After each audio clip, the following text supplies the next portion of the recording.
My name is Robin. Did you hear the Bucks Fizz right at the beginning? I don't know, right, why every CPD session does not begin with Bucks Fizz. I would have it that way all the time. Here they are, by the way. Here's Bucks Fizz now. Oh yeah. Now, this song came out in 1981. I was 16. Best year of my life ever. 1981, that's 19 years before the year 2000. It's now 2018. Boy, does that put that into some sort of perspective. My goodness. Yeah, anyway, so, yeah, on your bits of paper, right at the top, you can see my contact details. You can see my website, behaviorbuddy.co.uk. There's my Hotmail account. Feel free to email me about anything I'm going to be talking to you today about. Lots of people email me all the time about all sorts of questions. Feel free to do that. You can follow me on Twitter or indeed LinkedIn. And then right at the bottom, there's an opportunity to go onto my mailing list. Now, I know that lots of people are on my mailing list already. Personally, I wouldn't sign this yet, right? I wouldn't do it. If you do it, it's just your first name and your email address, home or school. That's fine, but I wouldn't do it. I would wait. I would wait to see whether the presentation's any good. Do you know? And if it is, then feel free to do it. But if it isn't, that's fine. Don't do it. But as you leave, don't catch my eye. That's the only thing that I ask, okay? But if you do go up to my mailing list, what's going to happen is for the next year, every 2 weeks, you're going to get a behavior management tip put into your inbox. That's what's going to happen, okay? But I wouldn't do that yet. So, I need to say sorry. I find in life that I need to say sorry a lot. But I particularly need to say sorry today because what I'm going to be telling you, you already kind of know. Yeah, you know it. I mean, you know 80 or 90% of what I'm going to share with you. I'm not really selling this, am I? And you know it because either you've done the research yourself or you've stumbled upon it through your career as a teacher. You've worked out what works and you've worked out what doesn't, and you stop doing the stuff that doesn't and you do the stuff that does. I mean, it's not kind of in that sense hard to fathom, you know? Teaching's been around for, I don't know, should we say 3,000 years? There's lots of pedagogy to draw on. But nevertheless, I am going to say sorry, but it's only half an apology. That's the best joke in the entire presentation. It didn't go down very well, did it? It's only half an apology because I think it's really good to be reminded of the stuff that you know that you should be doing. Do you know? In fact, there we are, memory, that's what we're talking about. Today I'm going to share with you 12 hacks, 12 things that you can do to help your students remember stuff and more deeply understand it. Feel free to write all over the front. I want you to do that. Maybe not the bottom bit because that's maybe where you're going to go onto my mailing list, but feel free to write all over the front. Don't write over the back because if we've got time, we're going to do an exercise right at the end of this, but do feel free to write all over the front. So, can you very quickly put yourselves into A's and B's? Now, if you have to be 2 B's and 1 A, that's absolutely fine. But very quickly, put yourselves into A's and B's. A's and B. A's and B's.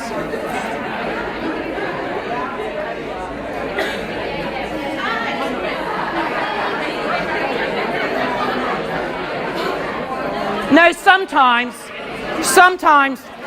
this A and B activity can itself take about 20 minutes. But I'm going to assume that essentially, just one more minute on the A, B. No, I'm going to make the sense now that essentially you're either an A or a B or 2 A's and a B or 2. You get the idea, right? So you're in your A's and your B's. Oh, yes, okay. Now, for this bit, you cannot take notes. We're going to do a little memory exercise, and you cannot take notes. Also, do not talk through it, because if you do, you will distract your neighbor, okay? So you've got to really focus. I'm going to share with you, I think it's 10 items, and I want you to put them firmly into your memory. So everyone needs to be seeing me and seeing the screen. You need to be able to do both. Are you ready? No talking, no shouting out, none of that stuff. Here we go. The first item on the list that I want you to remember is pin. Pin's the first one. Haystack. Thread. Sharp. Injection. Banana. Knitting. Point.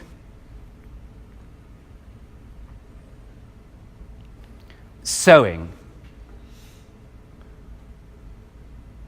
And the last item on the list is syringe. Now, I bet they are firmly embedded into your memory now. We'll come back to that, but a little bit later. First, let's have another game. Let's have a game of, yeah, I know you want to desperately write them down, don't you? No, you cannot do that. Let's have a quick game of taboo. Now, you know in the game taboo, right, there's a card and you've got to guess the headline word, and the person that's giving the clues, well, there's certain taboo words that they can't say. That's what makes it difficult, but it's also what makes it fun. So we're going to have a game of taboo, but we're going to do it in reverse. I'm going to give you the taboo words, and from the taboo words, I want you to see if you can be the first person to shout out and guess the headline word. Got it? So from the taboo words, shout out the headline word. See if you can be the first person. Here we go. Are you ready? Shout it out. Doctor, dog, vet it is. To get it that quick, I think you started from expensive and worked your way up. Next one, as quick as you possibly can. This one's a bit harder though, so let's see. Slip, bed. Indeed it is, yes. Slip, bed, soft sleep, head gives you pillow. Good stuff. Next one, you might get this one quite quickly, but nevertheless, shout it out. Bogey, face, yeah, nose. I picked that one myself earlier. That was the second best joke. And the last one, are you ready? Shout it out as soon as you see it. Catholic, man, boss, and priest gives you, just as you said, Pope. Now, I'm going to argue, right, to understand the concept of Pope, you would already need to have an understanding of Catholic, man, boss, and priest. In fact, I will say to you that if one of those was missing, I'd have to teach you that concept first before I could teach you the concept of Pope, that it would be required prior learning, right? But as it is, you do understand those concepts. You already have an understanding of the Pope. You know who this chap is. So I'm going to use your prior learning, your understanding of this chap, the Pope, and I'm going to build onto it. I'm going to add to it. I'm going to construct on top of it by introducing you to someone new. Now, there might be one or two people in the room who know this person, but by far the majority won't. And it's this person here. This is the ecumenical patriarch of Constantinople. He's the ecumenical patriarch of Constantinople. Now, what that means is this. He's a sort of pope, but he's from the Eastern Orthodox Church, not the Roman Catholic Church, the Eastern Orthodox Church. Now, what I've just done, by the way, is I've used stuff that you already know, that is your concept of the Pope, and I've added to it, constructed onto it by noticing a similarity and a difference. The similarity being a sort of Pope, the difference being, but from the Eastern Orthodox Church, not the Roman Catholic Church. Now, that way of learning, where we link stuff to what we already know by noticing a similarity and a difference, well, that's got a name, and it's called constructivism. And it's the main way, the primary way that we learn. That's the name that neuroscientists give to how we learn. We construct our learning. Constructivism. Let's take a look what's going on in the brain when that's happening. So here's our brain. Let's zoom in. And this is your brain cell. This is a neuron, right? You have about 86 billion of these in your brain. And this particular neuron is connected with those neurons there. In fact, that's your Pope construct. So in there, you've got man and priest and Catholic and boss. And this bit over here, well, that's your new learning. That's the ecumenical patriarch of Constantinople, the ecumenical patriarch of Constantinople. Now, you're able to think about the ecumenical patriarch of Constantinople because you're using a bit of your brain called your working memory. But once you put your attention somewhere else, about 25 seconds later, that ecumenical patriarch of Constantinople is going to go up into the neurological ether and disappear. For this to become a long-term memory, your new learning, the ecumenical patriarch of Constantinople, needs to hardwire up to the Pope construct. In other words, your brain needs to literally rewire itself. So, in today's session, I'm going to be talking about two things. I'm going to be talking about long-term memory, and I'm going to be talking about working memory. Now, a really good image for long-term memory is that of a library. It's a good image because it really gets over the fact that your long-term memory is a vast storage area. But boy, it's a weird library. First off, the books in this library, well, they're not chronologically ordered. They're not alphabetically ordered. There's no Dewey Decimal System in there. If they're ordered at all, they're ordered thematically or by association or symbolically. Not only that, a lot of the books, right, they're missing. You know, those memories, they're not there. Or if they are there, you've put them on shelves, but you don't know which shelves that you put them on. Oh, and lots of the pages, the details of those books, right, those memories, have been taken out of those books and inserted into other books, but you don't know that that's happened. And if you, the librarian, come across a book with some missing pages, you will quite happily, in the moment, rewrite those missing pages and not know that you've just done it. Oh yeah, and the books, the pages that you read most often, every time you read one of those, you change that book, you change that memory just a little bit. Therefore, thinking about this, your most frequently visited memories, let's call those your cherished memories, well, they're the memories that are least like the original event. If that doesn't give you a bit of existential angst, I do not know what will. Or maybe it just helps to put things into perspective. I don't know. So a good picture for long-term memory is that of a library. A good picture for your working memory is that of a stopwatch with 25 seconds on. Because like I said, when you put your attention somewhere else, 25 seconds, what was in your working memory goes up to the neurological ether. Another good image for your working memory is that of a thimble. It's a good image, right? Because in a thimble, you can't hold much stuff. And you can't hold much stuff in your working memory either. About 4 things, give or take, 1 on either side. Another good image for your working memory is one of those puppeteer hands. And you know a puppeteer's hand, right? They manipulate a puppet. Well, your working memory manipulates information. And the other name for the manipulation of information is called thinking. So thinking happens in your working memory. You know, that place that doesn't hold much stuff and doesn't hold it for very long? Yeah, that's where thinking happens. So in today's session, I'm going to be talking about how to get stuff into our working memory and from there, how to put it on the shelves, if you like, of our long-term memory. But why is that important? Well, it's important for this reason, and this is the most important quote I can share with you today. It's important because if nothing has changed in long-term memory, nothing has been learned. I mean, just let that sink in for a second. If nothing has changed in long-term memory, nothing has been learned. Wow. So yeah, I'm going to be talking about how to get stuff into working memory, from there into long-term memory. But before I do, I want to start by looking at working memory. So in working memory, what we do is we take stuff from the environment, what the teacher says to us, what we, read in a magazine, a conversation we're having, something on a program on TV, and we link it up with stuff from our long-term memory, and we think about it, we manipulate it, right? In fact, that's what I got you to do when I asked you to think about this chap here, the ecumenical patriarch of Constantinople. You linked it up with something from your long-term memory, which was your Pope, and then you kind of manipulated it. You thought about it. Now, that's easy. That's just a couple things to manipulate. But what if, right, this is what I got you to do. I got you to put those cities from the British Isles into geographical order running west to east. Now, I do not want you to do that, because if you do that, you won't be able to listen to me, right? But I could have done. And if you were like me, what you would do is this. The first thing you'd probably do is remind yourself of what west and east mean. And if you're like me, you're going to use your finger and a mnemonic, right? You're going to go, never eat shredded wheat, right? That's what you're going to do. Okay, you got west and east. And then what you've got to do is you've got to draw a kind of outline from your long-term memory, put it into your working memory of the British Isles, right? I mean, not detailed, just kind of an outline. And you might just tip it a little bit because, well, when you look at the British Isles, it looks tilted a little bit, doesn't it? And you might put one of those lines of longitude into the map too. You might have forgotten that they're called lines of longitude, but you remember the concept, right? That line that runs south, north, north, south.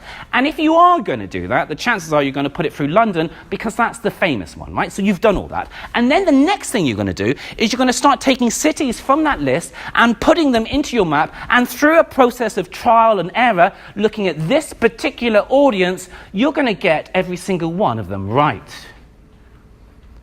But what if, right, I asked you not to do 6 cities, but 7? Or not 7 cities, but 8?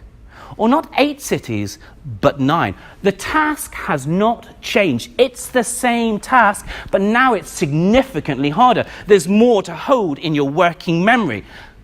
Look, is there anyone, actually, who would like to give this a go? Or to put it another way, is there anyone here that teaches geography? You can't be volunteered, but is there anyone here that would like to maybe, it wouldn't matter if you get it right, if you get it wrong, just that kind of effort to give it a go. Is there any, so do you want to give it a go, or? I don't want to put any pressure on you at all. I've got a volunteer at the back, so it's okay, you're off the hook. So miss, by the way, do you teach geography, just out of interest?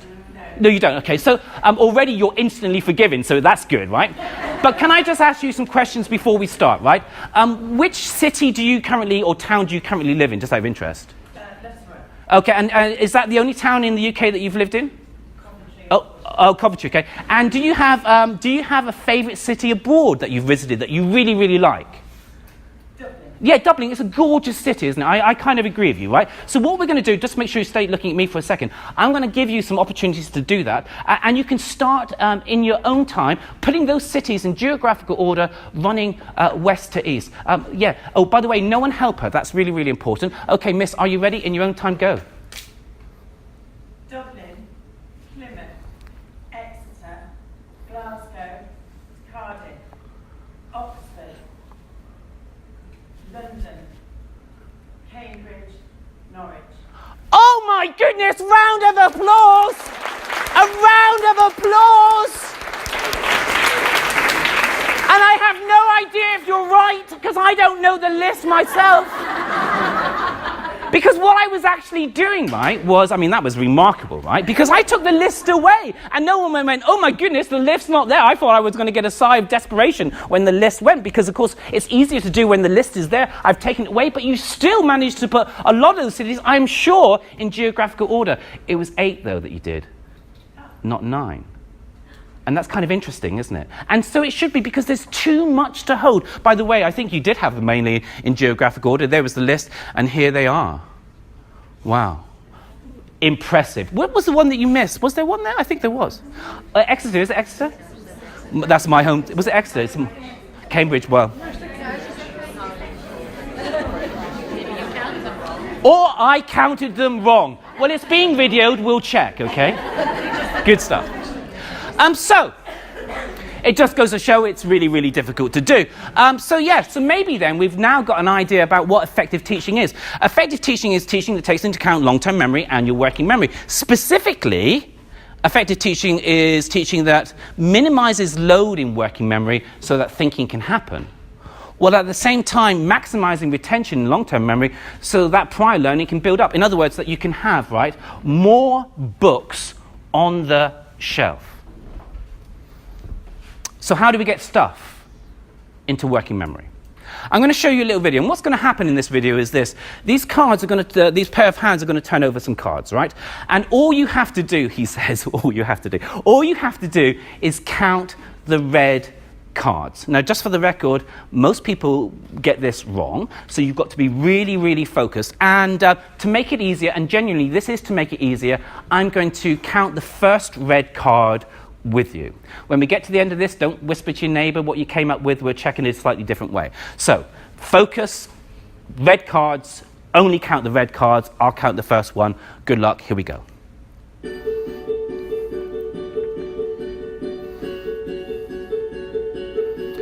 One.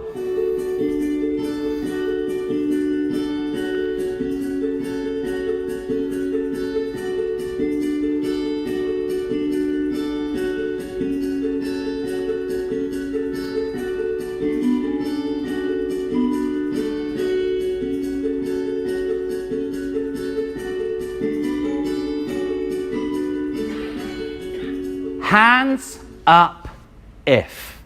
Hands up if you counted exactly 14. Hands up if you counted exactly 16. And hands up if you counted exactly 15. And that's everyone else in the room. But whether you counted 14, 15, or 16, and by the way, the answer was 15, did you see the Dalmatian? Did you see the chicken? Did you see the owl? Did you see the man? And did you see the photograph of my wife? I'm going to do it again. This time, don't count the cards, just watch the video. By the way, this pair of hands belongs to a wonderful chap called Richard Wiseman. He's a professor of psychology. He's also a magician. He's excellent. Okay, count the cards. Don't count the cards, just watch the video. Here we go. Oh, there he is.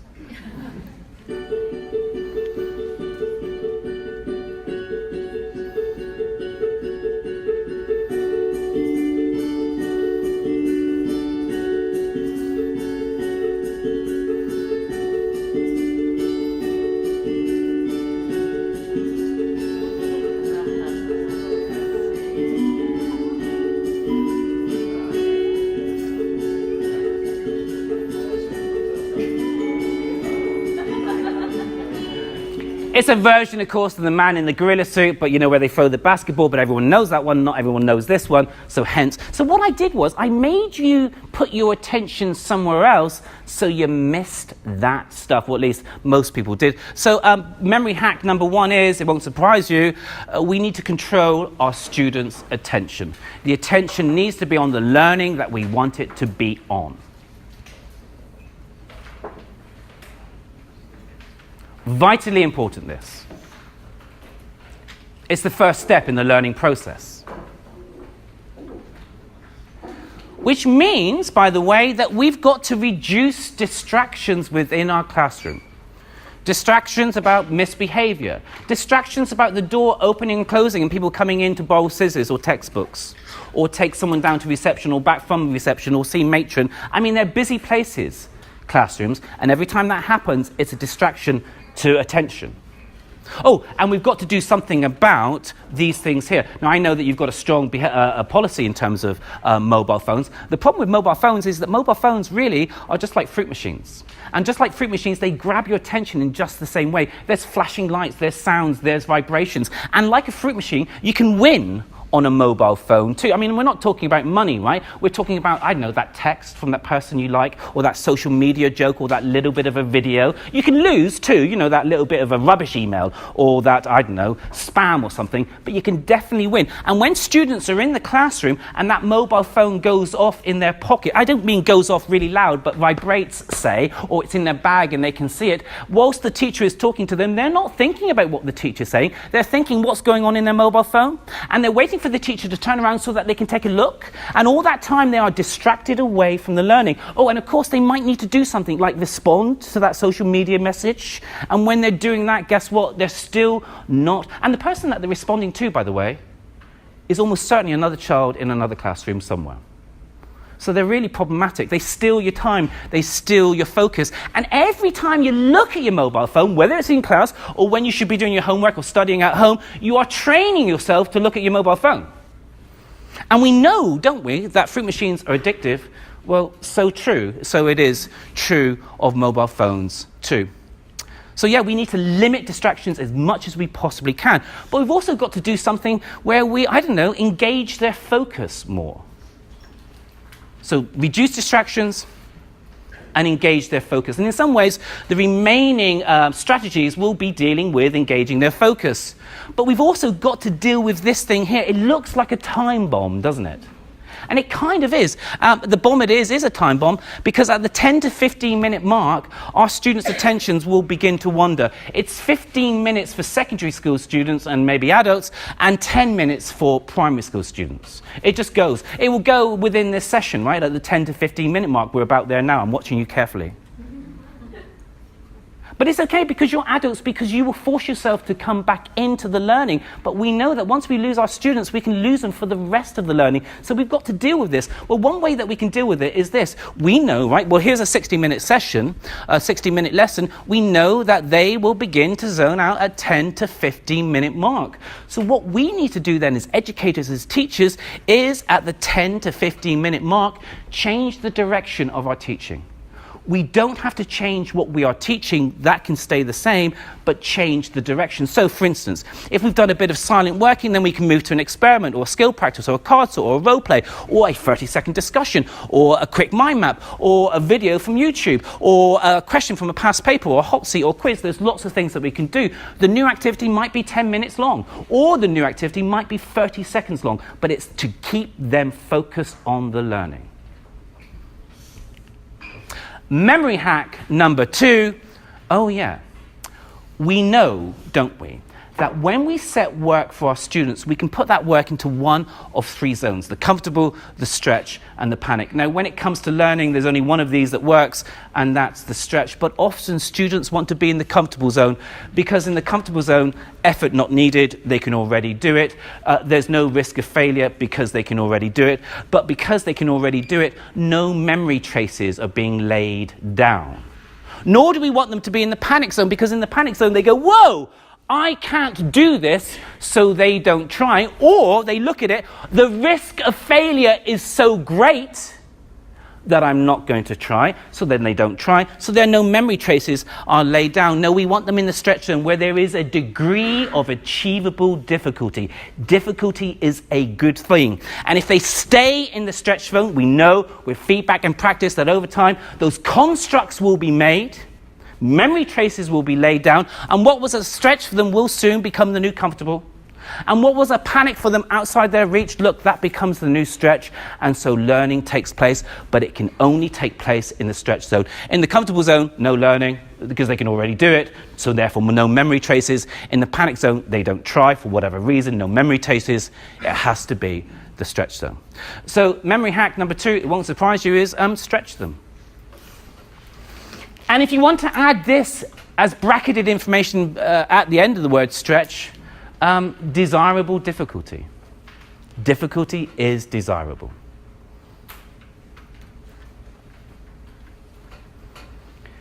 Memory hack number 3. Oh yeah, we've got to activate their prior learning. Now you can see there's 2 parts to this, so I'm just going to talk about activate prior learning at this point. What we're doing when we activate prior learning is we're taking stuff from long-term memory and putting it into their working memory. In a sense, we're acting like a neurological gardener, preparing the grey matter for the new material to take root. You know what? Let's do this. You're in your A's and B's already, aren't you? Okay. So what I'm going to do is I'm going to share with you a very long number, and I want you to do your best to remember this very long number. I don't know whether I'm going to get A's to say it to B's or B's to say it to A's, but nevertheless, it's a long number. To make it a little bit easier, perhaps, I've put it into blocks of 3. Okay. So your job is to remember it. No, you cannot write it down. You've got to do this in your head. So pens out of the way. No talking during this, because if you talk, it's going to make it harder. Distractions, of course. Here we go. Good luck with this in your head. 191.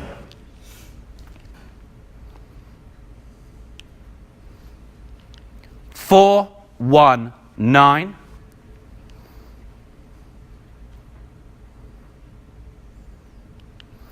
181.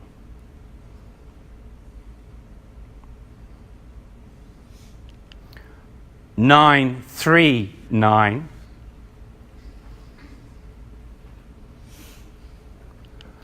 194. I'm so sorry. 519. I'm sorry. So sorry. 661.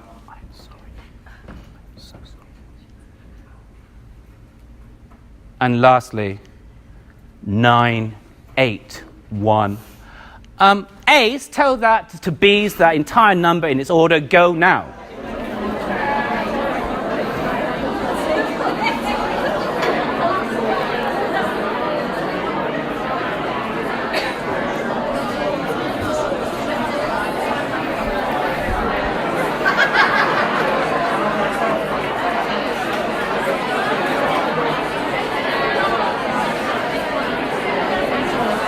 Hand up if you managed it. A's, any A's here that managed it? Were there any A's? 1. And by the way, can I ask you, before you answer and say the number, did you have a strategy, yes or no, for doing it? Okay, strategy, we might come to that. I think I know what the strategy was. So someone managed it. Good stuff. So why was it difficult? Well, it was difficult because of cognitive overload. I said you can have 4 things in your brain, and there were 24 items. You probably gave up about there, I'm going to guess. Oh, and by the way, look, that's the 4th block. And you were learning in 3s, the 4th. And I said to you, you can have 4 things in your working memory. Well, that kind of underlines that. So what I'm going to do is this. I'm now going to activate your prior learning, find out what you know about something and put it into the front of your brain, your working memory. And I think this was the lady's strategy. And I don't think I'm going to use blocks of 3s. No, shall I use blocks of 4s? 4s. I'll use blocks of 4s. Yeah. Oh, that's better. Oh, yeah. And I'm going to ask you some questions, and I want you to shout out the answers. Here's question 1. When did the First World War begin? 1943. When did it end? 1980. When did the Second World War begin? 1939. When did it end? 1940. When did England win the World Cup at football? 1960. And when did Bucks Fizz win the Eurovision Song Contest? Absolutely. You knew already, sir, didn't you? You knew. Okay, so B's, this is your task. You're going to tell A's those 24 digits, not the dates. You can use the dates in your mind, but you're going to tell them the digits in that order, see who you can do it, if you can do it or not, and your time starts now. Go.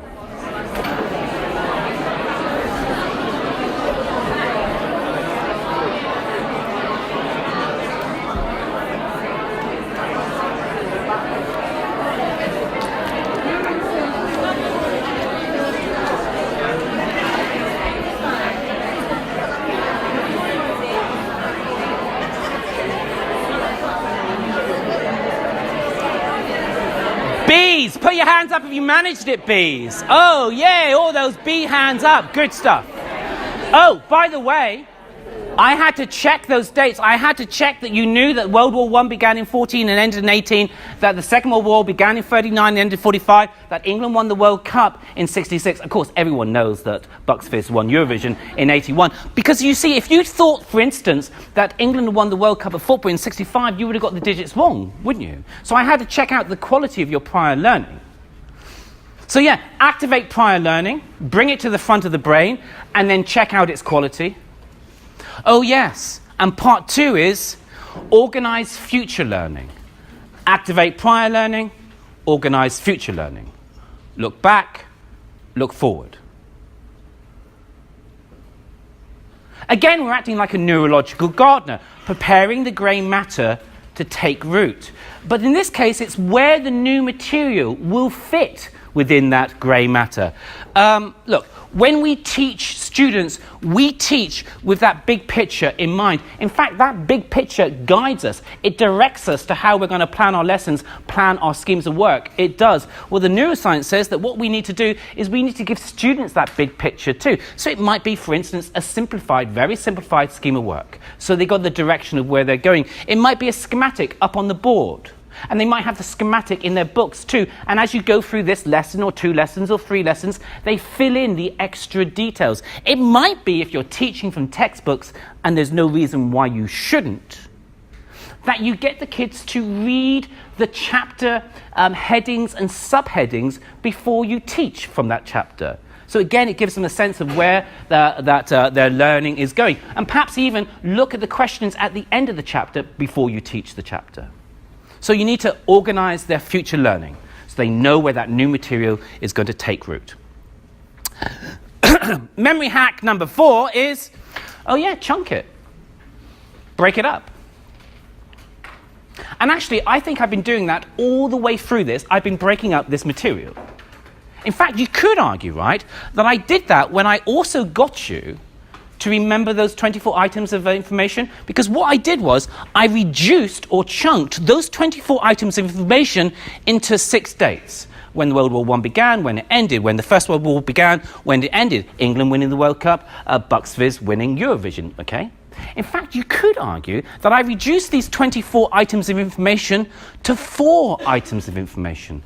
The dates of World War I, the dates of World War II, England winning the World Cup, and Mummy, we've done it, we've won Eurovision, Mummy, we did it!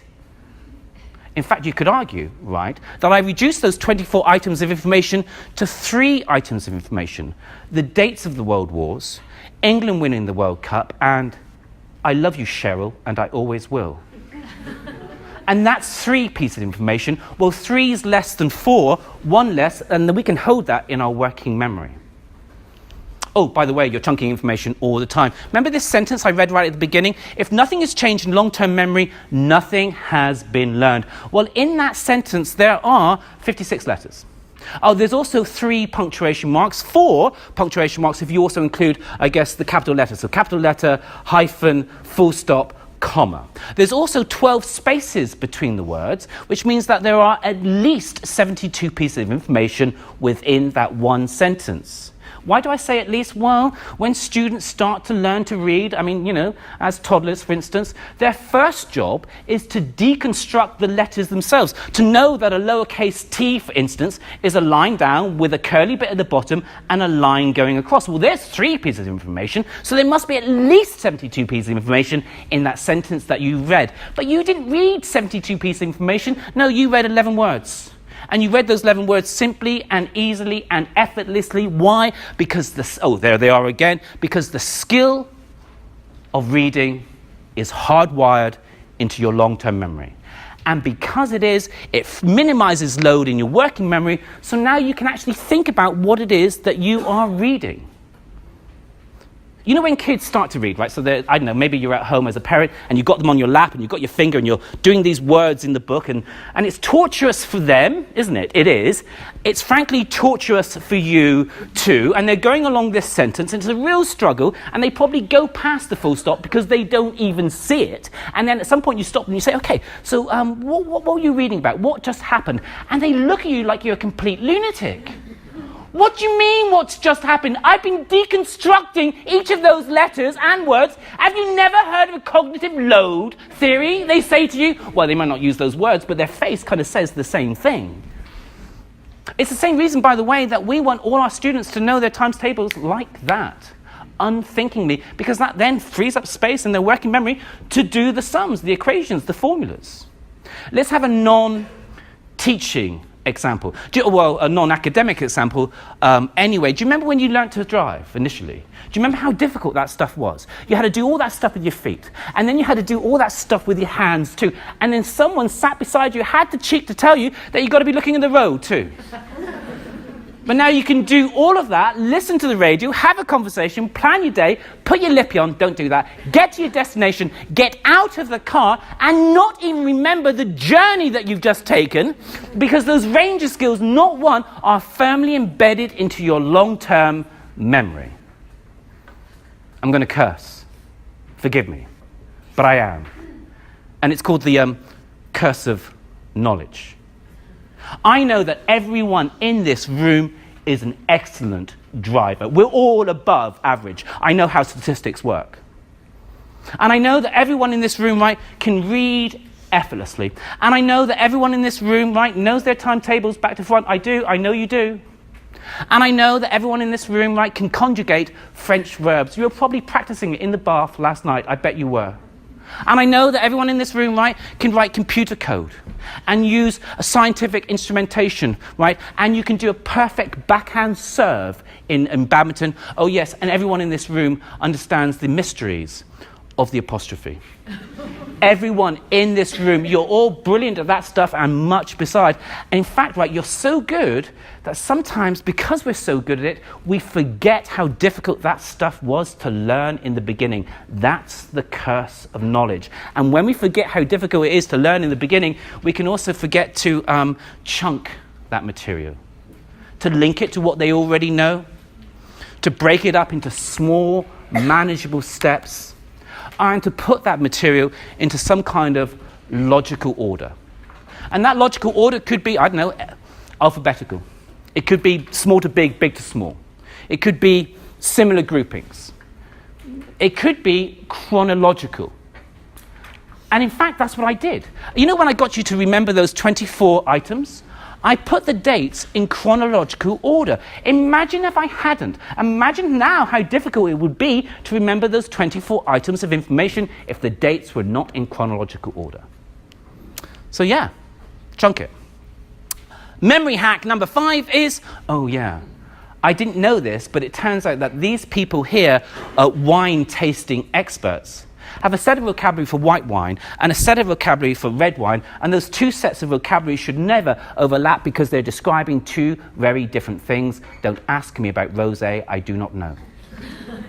Here's an experiment they did in 2005 in Bordeaux. They invited 58 of the world's leading wine tasting experts to come to Bordeaux to taste and to describe some wine. However, unbeknown to the wine tasting experts, the white wine had been dyed red.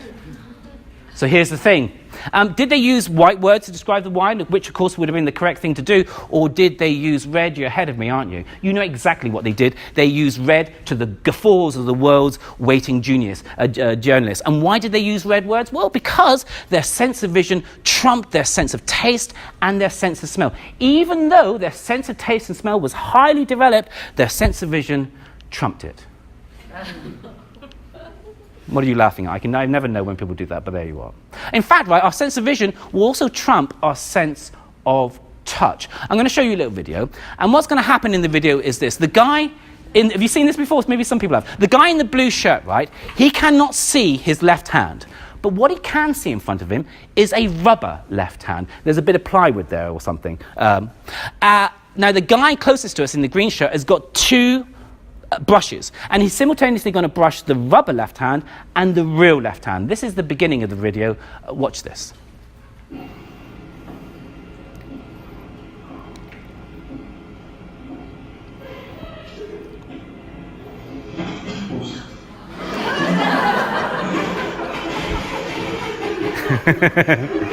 I mean, he's laughing now, isn't he? Now he's laughing, but he wasn't laughing when the fork came down. In fact, I have a little video, a photograph of that. That's the moment. The fork has just come down, and which hand has he moved? He's moved his left hand. You know, the hand that's protected behind the plywood?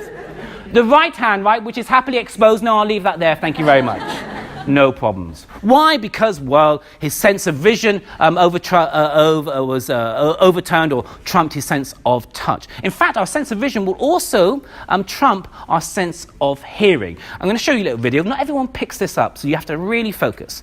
And what I want you to do in this video, it loops, so you've got plenty of time, is choose one face, listen for a while, and then move on to the other face and listen for a while, okay? Not everyone picks it up, but most people do. Here we go. Bar, bar, bar, bar, bar, bar, bar, bar, bar, bar, bar, bar. Oh yes. Bar, bar, bar, bar, bar, bar. Bonkers, right? Depending on which face you're looking at, you either hear bar or you hear far. I mean, that's nuts. Why? Because our sense of vision trumps our sense of hearing. In fact, right, if I tell you something, after about 3 days, you will remember 10% of it. But if I show you a picture that relates to the thing that I was talking about, after 3 days, you'll remember about 65% of it. And it also turns out, right, that imagery trumps text too. I'm going to show you in a moment, it's going to be up here, a paragraph of text, a block of text. All you have to do is read it, okay? But here's the thing. It's only going to be on the screen for 1/10 of a second. It's all time, 1/10 of a second. Your job is to read as much as you possibly can. Of course, you can't read it all, okay? So everyone needs to be looking at the screen. If you're not, you're going to miss it. Look at the screen, read as much as you possibly can. 1/10 of a second, it's coming, it is. Keep looking. Keep looking.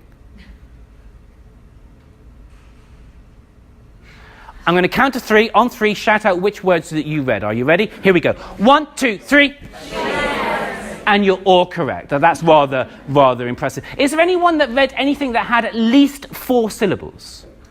Anyone that did at least 4? Yeah, Miss, what do you reckon you had? I think I saw she is looking. She is looking. Well, there's 4. Is there anyone that managed to do more than 4? Okay, so she is looking, right, is our record, actually. Okay, now what I'm going to do is I'm going to show you another image, something else for you to read. And again, it's only going to be on the screen for 1/10 of a second. Your job is to read as much as you can in that 1/10 of a second. So you need to be looking. Don't look away. It's coming. It is. Keep looking. Keep looking. Keep looking. Now tell me, this time individually, what did you see? Oh, an angry woman. That's interesting. That's the first thing that came up, was an angry woman. We are programmed to notice emotions because emotions give us some sense of someone's intent, like the behavior that might follow. It's an evolutionary advantage. An angry woman. What else did you notice? Blonde hair. I heard it down here. What else did you notice? Yes, there was a frown. There was that kind of face, wasn't there? What else did you notice? Brown eyes, perhaps. We'll see in a moment. What else did you notice? There was a black dress. There was black top of some sort, wasn't there? There was black going on. What else did you notice? She was blonde. Yeah, what else? See, oh yeah, there was a cut in a bob. Nicely observed there at the back. Yeah, absolutely, that's the case. And there was a white background. Never, who said that? Hands up for that one, by the way. Never had that before. Really interesting answer. That's good. Love it. So what actually, this is what you did. I'm going to show you the text, which is a textual description of the picture that you just saw, right? So here's the text that you saw describing the picture that you saw. This is a photograph of a woman. No, everyone saw that it's a photograph. No one said photograph. But everyone saw that it was a photograph. She's looking straight at you. Everyone saw that she was looking straight at you, but no one said it. She looks angry, the thing that comes out first. She has blonde hair, that came out second, slightly below shoulder length, that's the bob. She's wearing dark clothing, you saw that. She's wearing makeup. I don't know if you did or didn't. I know, you didn't say it, but I bet you saw it. I bet you saw that there was something going on there, mascara, eyeliner, or lipstick. It looks like she's going to say something unkind, that she's going to shout or speak loudly, and that her tone is going to be harsh or aggressive, and you read all of that, and frankly much more than that, including that it was a white background, in 1/10 of a second. So how come, right? Oh, here it is, by the way. My sister Wendy. I'm going to lie to you, I had a really tough upbringing. How come we can read that really, really quickly, but this, well, it takes forever? Well, it turns out that when we read words as though they are images. So therefore, reading a paragraph of text is like visiting an art gallery. And not only that, right, you've got to read this information sequentially. You've got to get to the end of the sentence or the end of the paragraph to make sense of it. But this you can read straight away. The relationships there are obvious. And not only that, this will stay in your brain, in your memory, in your mind, in a way that the words won't. It's called, by the way, this effect, the picture superiority effect, and it's truly gargantuan. I'm going to show you now, behind these black squares, 30 images. In fact, they are 37-inch single covers. And they're all from my personal collection. And they're all of Bucks Fizz. And I'm going to show you my personal collection of Bucks Fizz, 30 images, and all I want you to do, it's timed, it's 10 seconds long, this activity. And do not talk, do not whisper to your neighbor, do not point, do not shout out. All I want you to do in your mind is to see if you can identify the 7-inch single cover that I showed you right at the beginning, okay? Don't call out, don't pull, don't tell to your neighbor. Here we go, 10 seconds, don't call out.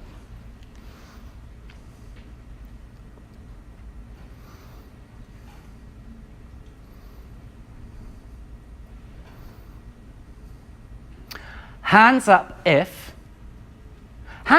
you identified that one. I mean, what is that? 70, 80, 90% of the people in the room? I didn't ask you to think about it. I didn't say keep this in your brain. I only talked about it. I didn't even make reference to it. I didn't say anything about it, particularly other than to say what a great year that was for me. And boy, it was. In fact, right, they did an experiment recently where they got participants to look at 2,500 images. Each one was shown for no longer than 10 seconds. They had to come back after a week, and they were able to identify 90% of a selection of those 2,500. I mean, that's just gargantuan, isn't it, that ability? So given the picture superiority effect, maybe when we're teaching, we should teach using pictures, photographs, and bar charts and diagrams. All those are images, are pictures. Oh, but here's the thing though, keep them simple. If you're using a photograph, get rid of all the extraneous material. Same for bar charts, same for diagrams, same for pie charts, whatever it might be that you're using. Oh, and as you show these images, right, you want to use the spoken word to describe to students what they're looking at and to explain it. But you know that spoken word that you're using? Yeah, it needs to be to the point. No waffle. Ums and ahs are okay, but no waffle. Now, I absolutely know that there are people in the room that know that if I'm talking about pictures and words combined, I'm essentially talking about something called dual coding theory. I know you know that, right? Now, Jew coding theory posits that there are two routes from the external world into our working memory. One of them is a visual route, and one of them is an auditory route. Do you remember right at the beginning, right? I said that actually a good image for your working memory is that of a thimble. Well, that's not quite right. A better image for your working memory is that of two thimbles. And one of them holds visual information, and one of them holds auditory information. Now, if you're just teaching using auditory, the spoken word, teacher talk, then you're missing out on one of the thimbles. And we want to use both. And by using both, well, we minimize load, but we do it by maximizing capacity in our working memory. There's other benefits too, but there you are. So yeah. Oh, and as you are showing these words, these pictures, and using the spoken word, a bit of text is okay too. But you guessed it, the text needs to be minimal. I mean, we're talking about headings, keywords, that's it. You know when you see PowerPoint presentations and they're just loaded with text, it just doesn't work. And by the way, I think that's what I've just done in this little experiment here, or rather this little kind of presentation. I've used pictures and words and a bit of text. In fact, I think I've done this all the way through the presentation, and I intend to do it all through the remainder of the presentation too. Oh, and I've used bracketing devices and arrows to show relationships too. That's graphical. So yeah, so when we're teaching, maybe we should show it, say it, and if needed, label it, which is handy because memory hack number 5 is show it, say it, and if needed, label it.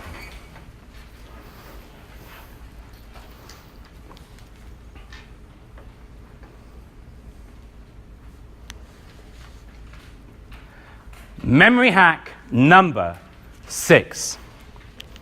Oh yeah, do you remember, it was a long time ago, right at the beginning of today's presentation, there was that list of 10 things I asked you to remember. Well, of course I said I was going to come back to it, and now's that moment. This is what I want you to do. Do not talk to your neighbor. This is really important. You're working on your own. All I want you to do from that 10 is to list 3 definites. 3 that you are absolutely certain are on that list. And when you've done that, don't peek, don't talk, draw a line underneath. 3 definites for that 10.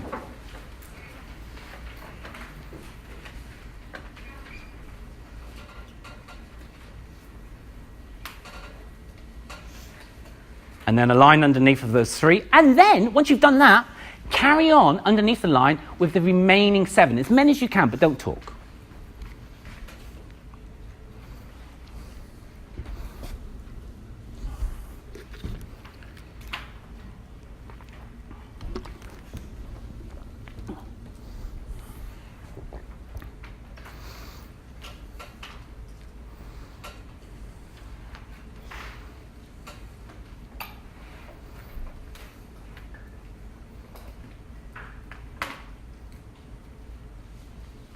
Actually, this is quite painful, don't you think? It's quite hard work. This, you know what? I'm going to put you out of your misery. What I'm going to do is I'm going to show you the answers. Now, if you've got this word written down, you must put your hand up. Whether it's in your top 3 or your bottom 7, if it's on the page, put your hand up, okay? Everyone must agree to do that. So, if you've got written down on your page somewhere this word, put your hand up. Pin, put your hand up. Oh, that's, I think, everyone. If you have haystack, put your hand up. Gosh, you're good at this. If you have thread, put your hand up. If you have needle, put your hand up. You're definitely good at this. If you have injection, put your hand up. My goodness. Oh, needle wasn't there. If you had needle on your list, it wasn't there. It's a false memory. Here's the list. And apart from banana, everything on that list relates to needle, but needle wasn't there. Do you know what I think I've just proven? I think I've proven constructivism because I pulled on your needle construct and needle came to mind. Let's just focus on the definite 3, the 3 that are above the list, okay? So only the top 3 now, the 3 that you're certain about. There's no tricks, I promise, right? But again, I want to see hands. So if you had on your list banana, put your hand up now, I would say 60-ish%, maybe 50 to 60. Statistically, it should only be 30%. That's interesting. And if you had pin, put your hands up. Well, we know, don't we? I think it was 100% or maybe 95, maybe 100 actually. Well, it should statistically only be 30%. And if you had syringe, put your hands up. And again, I'd say we're about 60% or so. Well, if you had banana, you had it because of something called the saliency effect. It was new and unusual, so therefore it stood out. It was a picture, not a word. It didn't relate to the other words. If you had pin, you had it because of something called the primacy effect. It was the first thing on the list. And if you had syringe, well, you had it because of something called the recency effect. It was the last thing on the list. So therefore, memory hack number 6 is, when we're teaching, use a bit of primacy, recency, and saliency. Put the important stuff right at the beginning of a lesson and right at the end of a lesson. If you're doing a 10-minute activity, the important stuff at the beginning of that 10-minute activity and the end of that 10-minute activity. Oh yeah, and include a little bit of saliency too. Makes things stand out in some kind of ways. I think I did that, by the way, with this date in 1981. I think it stands out in comparison to the other dates, in the sense that it's truly, truly significant. Oh gosh, I have a terrible memory. And it might be that you have a terrible memory too. I don't know. Hands up if, do not call out, do not whisper, do not talk. Hands up if you can tell me the title of the guy that's standing next to the Pope. Hands up. I got 1, 2, 3, 4, 5, 6, 7, 8, 9. This is being videoed, this session. That's 9 in a room full of 5,000 people. They can't see. 9, okay? Put your hands up again, those 9 or 10, and put your hands down if you wrote it down. If you've seen this presentation before. If if you're a member of this man's church. Okay, that's pretty good. So I'm going to go to you, sir, okay? So your job is to tell me what's his title. Go for it. Ecumenical Patriarch of Constantinople. Indeed, it's the Ecumenical... Do you teach RE, by the way? No, okay. The Ecumenical Patriarch of Constantinople. Thank you very much. But that's 9, assuming the other 8 got it right, in a room full of 5,000. But of course I broke my own rule, didn't I? I'd say show it. Well, I did that. I said say it. I mean, in other words, explain it. I did that. But I forgot to label it. Now, isn't it better with a label? The Ecumenical Patriarch of Constantinople. That's another route into your working memory. Now, whether that route is visual or whether that route is auditory, it's difficult to say, but nevertheless, it's a different route in. When we come across new information, for about a second, we have 100% retention. But as those seconds trickle by, look what happens to our retention rate. We clearly and quickly forget. I know you come across this, I'm sure you have. This is Ebbinghouse's forgetting curve. He did his work in 1881. This was published in 1881. His findings have been replicated many times since. Essentially, we forget stuff really, really quickly. That's the point, right? But Ebbinghaus also gave us the solution to remembering. He said what you need to do is you need to keep on returning to the material. And every time you return to the material, look what happens to that rate of forgetting. The curve becomes more and more shallow. In the end, it can, of course, become a horizontal and therefore a permanent memory. The trick, though, he says, is this. There needs to be spaces in between the returning to this information. Now, the first space might be, I don't know, after an hour, say.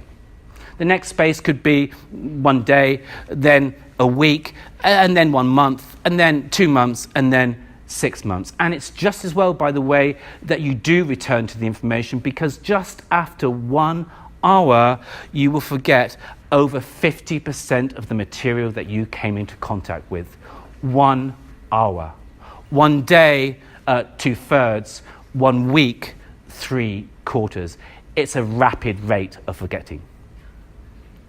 So yeah, memory hack number 7, therefore, it won't surprise you, is practice. And the form of practice we want is practice that is spaced out over time. Keep on returning to that material. In fact, practice is so important, it's also going to feature in 7 and 8, but I'm getting ahead of myself. First, I want to talk about this thing here, assessment for learning.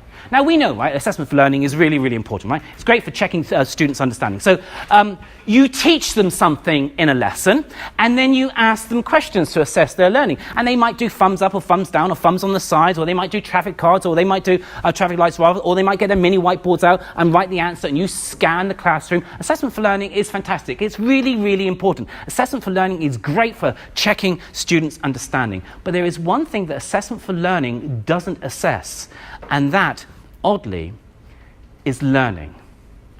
And it can't, because it's just assessing what you've taught them in the lesson. So therefore, it's assessing what's just happened in their working memory, and we know that learning is what's in their long-term memory. To go back to the quote, if nothing has changed in long-term memory, nothing has been learned. So assessment for learning, really important for assessing understanding and performance in the moment. Great, but never let it con you into thinking, right, that they've got it when they haven't. Got it means that it's permanently embedded. Memory hack number 8, I said to you, is practice, and yes, indeed it is. When we get kids to practice stuff, or indeed when most people practice stuff, this is how they tend to do it. I'm an English teacher, by the way, that's my subject, so I'm going to give you an example from English, right? So it's called block practice. So you teach them about full stops, and then they practice full stops. And then you teach them about commas, and then they practice about commas. And then you teach them about semicolons, and then they practice about semicolons. Now, students love this way of practicing. Teachers love this way of practicing too, because it gives initial fluency. But what it's not so good at is giving retention. And because it's not so good at giving retention, it doesn't give long-term fluency. But there is another way to approach this. It's not called block practicing, it's called interleaving practicing. So you've taught them about full stops, commas, or semicolons, right? And then what you get them to do is immediately practice A, and then immediately B, and then immediately C, and then immediately B, and then immediately C, and then A, and then immediately C, and immediately A, and immediately B, and why not a bit of F and D and E too? Now, here's the thing. Kids hate this way of practicing because it does not give initial fluency. But what it does do, though, is it gives retention. And it gives retention because you are repeatedly forcing things in and out of working memory, and that lays down memory traces. And because it's good for retention, therefore, of course, it's good for long-term fluency. And it's also good for another reason, too. It deepens understanding. By moving from full stops to commas, and then commas to semicolons, they begin to see the similarities and differences between full stops, commas, and semicolons. They begin to see the conceptual edges of the things that they are studying. Similarities and differences, similarities and differences. You know what that sounds like, don't you? That sounds like constructivism. You're getting them actively to construct their learning and construct their understanding. So memory hack number 8, it won't surprise you, is the form of practice that we want to get them to do is interleaving.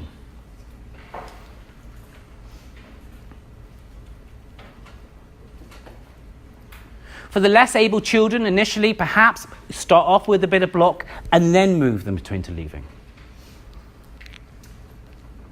Memory hack number 9. Oh yeah, does this happen to you, right? You're trying to remember that name of that film or that restaurant or that song or your spouse, and you know it, you do. You know the name. It's right on the tip of your tongue. It is. And it's a real struggle to remember that thing. In fact, it really hurts your brain, right? But eventually when you get it, you feel fantastic. Well, that struggle is great for retention if that struggle is repeated. Memory hack number 9 is retrieval practice. You may have come across it.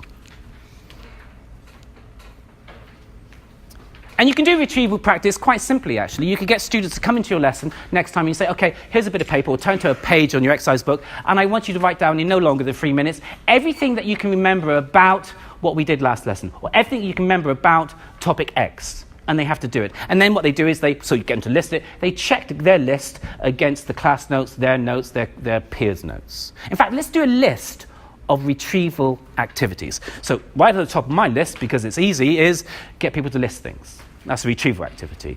But you could also, right, use tests. Tests are retrieval activities. If you think about it, you're bringing it from your long-term memory and putting it into your working memory.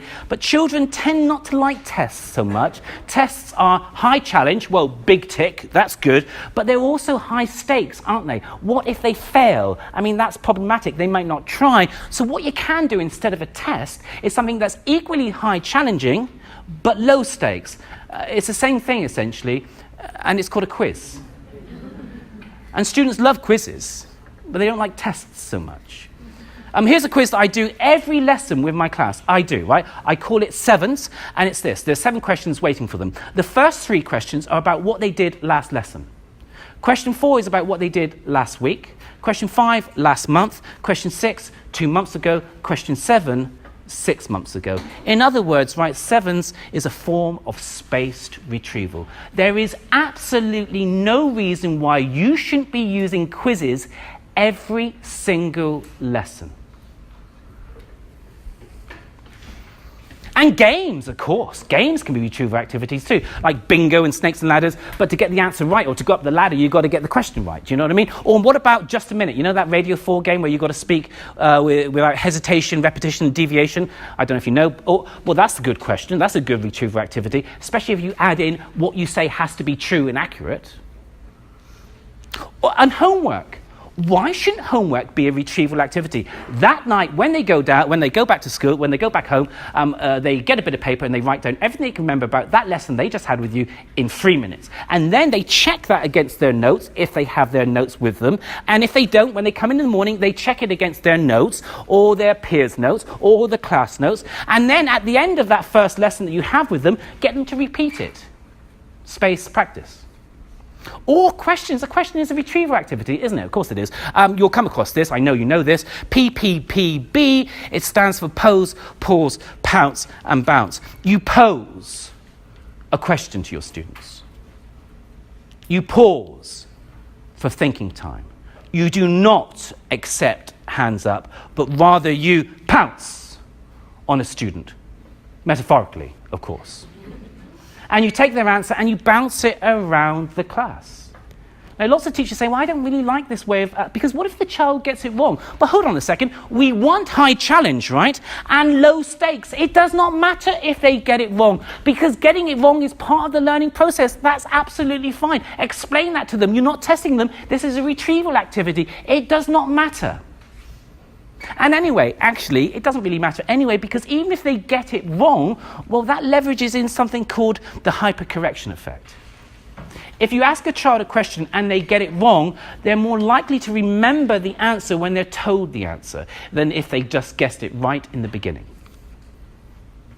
Oh, and flashcards are great as retrieval activities. As you know, in a flashcard, you'll have a question on one side. It'll be about a fact, or it'll be about a concept. And then on the answer, on the back, you have the answer. So here's a fact question. Let's see if you know it. The year that Bucks Fizz won Eurovision. I hope, by the way, right, that you get this in a pub quiz tonight. You will look so good. Here's another one. 1981, of course, you knew that. Here's a concept question. The concept is learning. Here's the definition of learning. A change in long-term memory due to study, experience, or practice. Okay.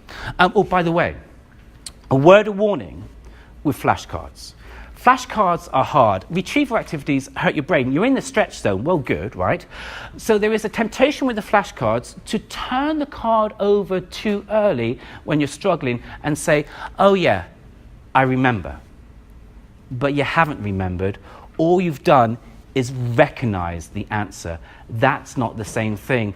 Memory means you bring it from your long term into your working memory, and what you've done is you've taken it from the card and put it into your working memory. It's a memory trace of some sort, but it's not as good as taking it from your long-term memory. So you need a rule, and the rule goes something like this. You've got to say it before you see it. Or you've got to write it down before you read it. And as you're working through them, right, if you can't do them, put them over there, and 10 minutes later, have another go before you check. Let's do it, right? Here's a fact-type question. A sort of pope but from the Eastern Orthodox Church, not the Roman Catholic Church. Get the answer in your head. I'm going to count on 3. On 3, I want you to shout out, and then I'll turn the card over to see if you are right or not. 3 seconds. Here we go. Everyone's quickly checking. Is it that? Yes, you can. Well, here we go. 1, 2, 3. Beautifully done. I need to check to see whether you're right. Indeed, it is the Ecumenical Patriarch of Constantinople. Here's something else that you can do with flashcards. You get your flashcards, you take the fact cards out, so you're left with the concept cards. And then you create another pile, right? And this pile is called the instruction cards. A different color is better. And the instruction card requires you to do something with the concept card. So here's our concept card, remember, learning. And here's our instruction card. You're going to have a pile of these. They're all going to be different, right? Same for the concept cards too. Here's our first one. It says, describe this concept without using any keywords on the reverse of the flashcard. So you're allowed to turn over and have a little look. A changing long-term memory due to study, experience, or practice. You turn back again, and then you describe it without using the key words. It's a kind of version of taboo, interestingly, isn't it? Here's another one. Draw this concept in 1 minute or less. Why 1 minute or less? Because this is not an art activity. This is a retrieval activity. Stick men, stick women is absolutely fine. But draw it. That's a different way to think about that concept. I wonder what they would come up with. It's interesting. It would make their learning concrete about that thing. Or give a real-life example of this concept. Or by the way, I'm going to show all of these right at the end, and you can take a photograph of them, okay? So you don't need to write them down. Give a real-life example of this concept. What is the opposite of this concept? That's a good question. Is there a name for that? I don't know. I can describe it, I think. Is stagnation the word? Maybe it is, I don't know. What would happen to the world if this concept was removed, if learning was removed? Remember, you've got different concepts that you'll be choosing. Pretend to explain this concept to a 5-year-old child. That's good, because you have to really understand it and then really simplify it. Or give an argument why everyone in the world, including Donald Trump, should know this concept. Or describe a film or TV program that depicts this concept, or how is this concept connected to your life? And what we're doing when we're doing all of that is we're taking stuff from our long-term memory, putting it into our working memory, thinking about it, manipulating it, and then returning it to our long-term memory, more deeply embedded and more deeply understood. As this guy says, memory is the residual of thought. When you think about stuff, what's left over is the memory. And if you find different ways to repeat that thinking, well then that memory becomes more firmly embedded and more deeply understood. But always remember this, you want to have a bit of a struggle. Remember, difficulty is desirable.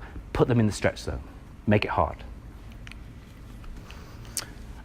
Memory hack number 10 is, take notes.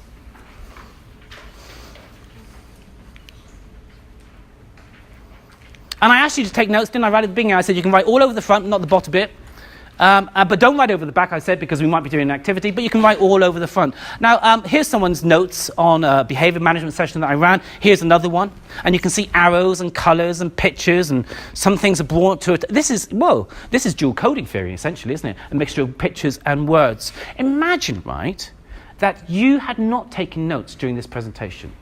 How difficult would it be then later to kind of remind yourself of what it is that we talked about?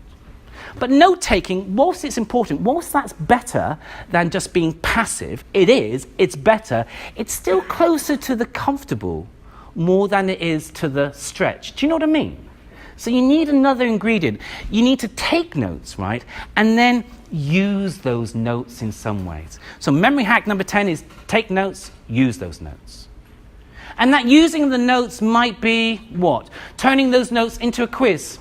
And you self-test, or giving the quiz to your mums and dad, they test you, or taking a photograph of it and sending it through WhatsApp to your mates, and they test themselves, and they return the favor.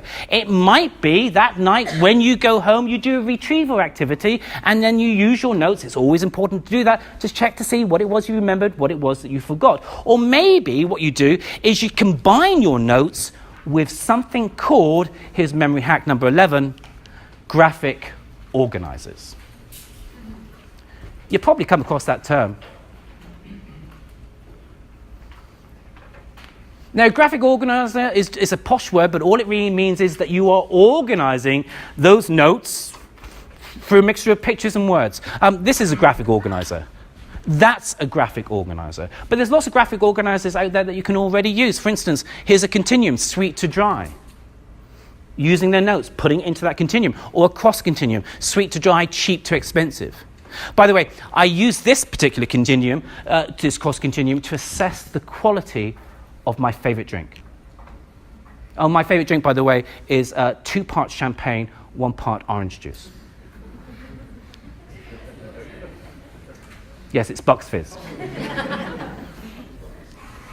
Or rankings, ranking in order of importance, or timelines, or cause and effect sequences. You know, what's the causes to the First World War? How was it that Donald Trump ended up as president of America? I mean, how did that happen? I need to know the causes, or cycles, or Venn diagrams. Venn diagrams are fantastic. I mean, truly fantastic, because in a Venn diagram, what you're doing is you're looking for shared and non-shared items. Shared and non-shared. You know what that sounds like, don't you? Well, shared sounds like similarities, and non-shared sounds like differences. In other words, it's constructivism.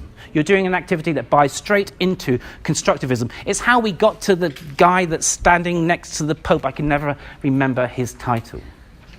It could be, I don't know, what's similar and what's different between rail and road transport, French and Italian cooking, psychosis and neurosis, primes and evens below 10. Why is 2 there? What's similar and what's different between a poem and a novel? I'm an English teacher. I told you that's a great question. Or poem and a magazine advert. Or poem and a picture, a good question. Or poem and a Mars bar wrapper. I mean, I seriously mean it, right? Because by doing both, you get to see the conceptual edges of the thing that you're describing. You understand poetry and you understand marketing and branding.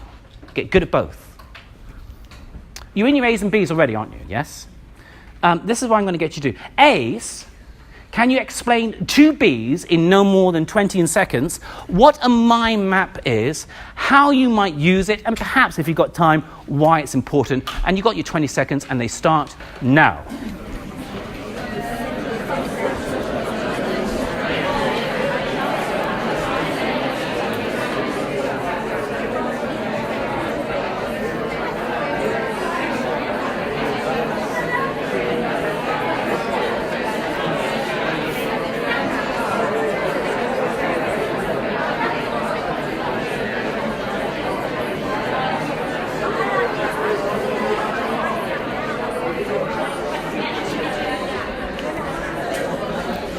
Okay, thank you. Thank you. Now, I probably didn't need to assume that. I mean, I think the assumption would be that everyone in this room would know, but it's always dangerous to assume, so hence I did that. So this is what we're going to do. We're going to do a little activity. In fact, can you turn to your egg-shaped bit on the back of your page and make it landscape, not portrait. Landscape. Landscape, not portrait. And then what I want you to do in the middle of the egg is I want you to write those words there.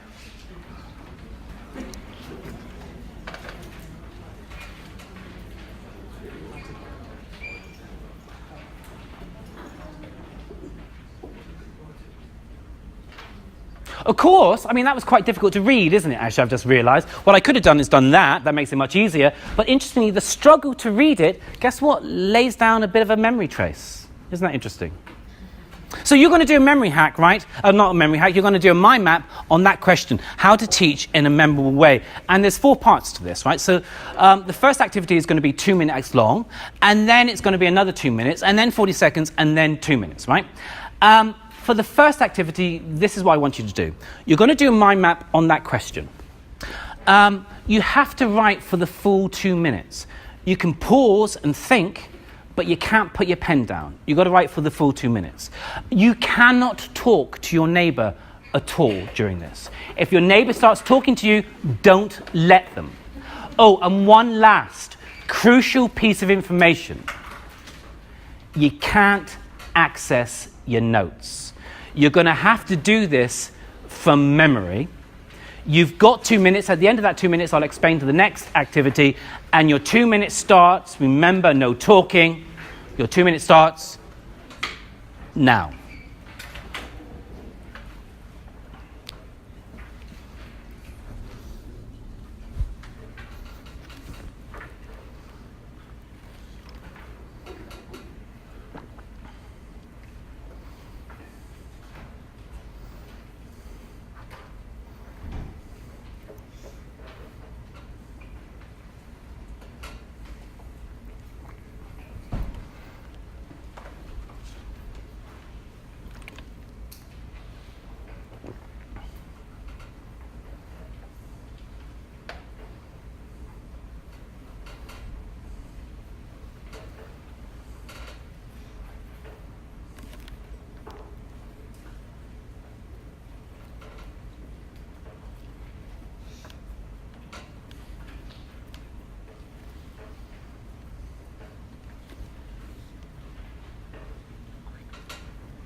Finish off the point that you're making, but do not start talking. And while you're doing that, I'll explain the second part. So here's the second part of the activity. You've got another 2 minutes this time, and you're going to carry on with this mind map. Again, there can be no talking. However, this time round, you can access your notes. Your 2 minutes starts now, no talking.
No talking.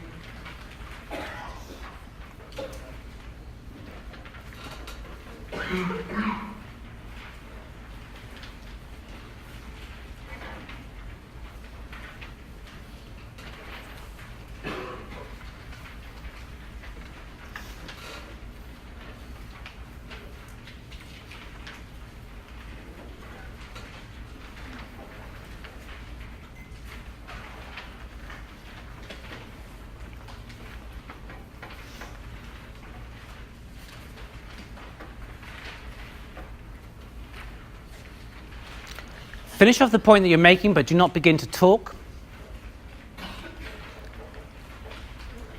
And here's the next activity. As you can see, it's 40 seconds long. And what you're going to do in this 40 seconds, again, it's no talking, by the way. What you're going to do in this 40 seconds is this. You're going to rank in order of importance the points that you have made. And 1 is the most important. So you've got 40 seconds, rank in order of importance. Don't start talking.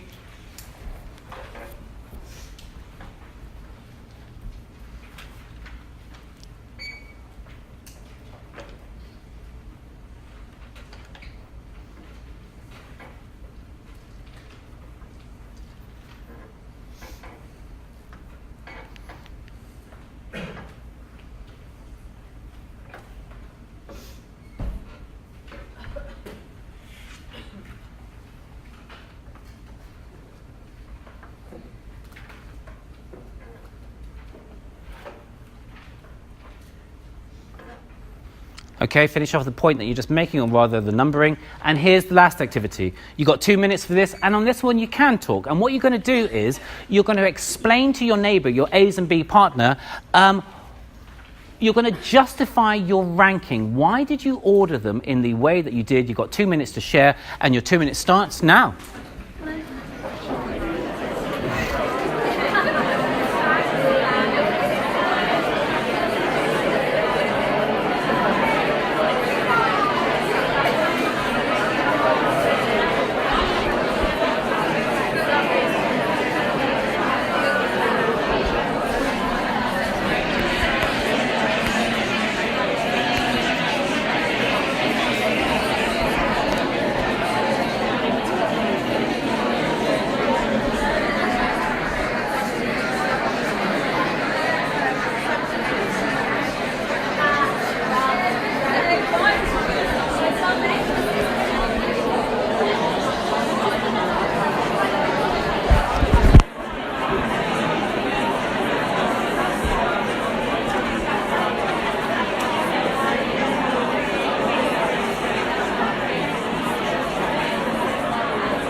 Okay, thank you. Thank you. By the way, taking collectively those 2, 4, 6, 6.5, maybe with explanation, maybe 7.5 minutes. It took about 7.5 minutes to do that activity. Did it seem as long as 7.5 minutes or shorter? I mean, it's bonkers, isn't it? That when you really engage with something, what happens to time? I always think that's the best compliment almost that you can get from a child is when you say to the children at the end of a lesson, okay, it's time to pack away now. And they say, really? Is that at the end of the lesson? Do you know? I mean, you know that they've been really, really engaged. Doesn't mean any learning's taken place, by the way. But you know, at the very least, they've been engaged. So yeah, use graphic organizers. In fact, let's just look at what we did. So what we did was this. In the first 2 minutes, you did a graphic organizer. You did a mind map, right? And I said that you couldn't access your notes, so therefore it was a retrieval activity. I also employed memory hack number 1. I told you that you could not talk to your neighbor, right? So I limited distractions. Now you can focus in on the learning. In the next activity, well, I said to you the next 2 minutes to carry on with that mind map, but now you are allowed to use your notes. And I also said, of course, by the way, you can't talk to your neighbor. In the next activity, well, we did another graphic organizer in the form of a ranking. You put in order of importance what you consider to be the most important. Now, it really didn't matter what you came up with. The order itself wasn't important. What was important was that you were thinking about it now in a different way, these notes that you have created. Again, there was no talking.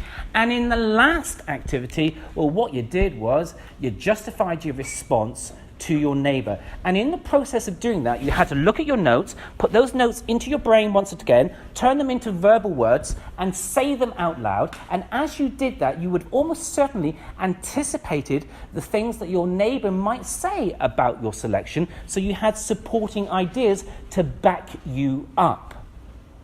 In fact, what you did was actually you did memory hack number 12, which is you explained it. And explaining something really does help to embed it into long-term memory and understand it deeply. And we've known that for years, at least all the way back to this guy here, Seneca the Younger. He says, docendo decimus. By teaching, we learn. Can you remember when you started teaching, starting this field called education? I bet that your subject knowledge was good. It was. But boy, once you started teaching, did your subject knowledge shoot right up? Why? Because you had to really understand it to be able to teach it, and you had to simplify it, which meant you had to really understand it to be able to teach it. So we can say then that actually by teaching we learn, we can say by explaining we learn. And giving that learning means, well, long-term retention, we can say by explaining, we remember, we do. So there you are. That's the 12 strategies that I've gone through today. I reckon if you do these strategies, well, you are minimizing load in working memory so that thinking can happen, while at the same time maximizing retention in your long-term memory. Or to put it another way, you're putting more books on these ever-expandable shelves. And that's important, right? Because the stuff in your long-term memory is what your working memory uses to think about. In other words, we construct our learning. Or, in other words, when it comes to learning, you are literally making your mind up. I'll get my coat. Well, one last thing, by the way, we know, don't we, after 1 hour, you will forget 50% of this material. We know after a day, 2/3, and a week, 75%, so I'm going to set you some homework. Tonight, what I want you to do is when you go home is I want you to explain to your loved one at home, whoever that person might be, what you did today. I mean, why should you have suffered alone? That's what I say. And then tomorrow at some point, 3 minutes, I want you to list it. And then next week, I want you to do mind map on it and maybe rank it again too. And check each of these against your notes. What did you remember? What did you forget? Of course, the real way to remember this stuff is to keep on using it day in, day out. One last thing. If you want to go onto my mailing list, if you haven't already, I know lots of people have, put your first name, your email address, leave them down here at the beginning, at the front of the stage. But otherwise, ladies and gentlemen, it's a real pleasure. Thank you very much. Thank you.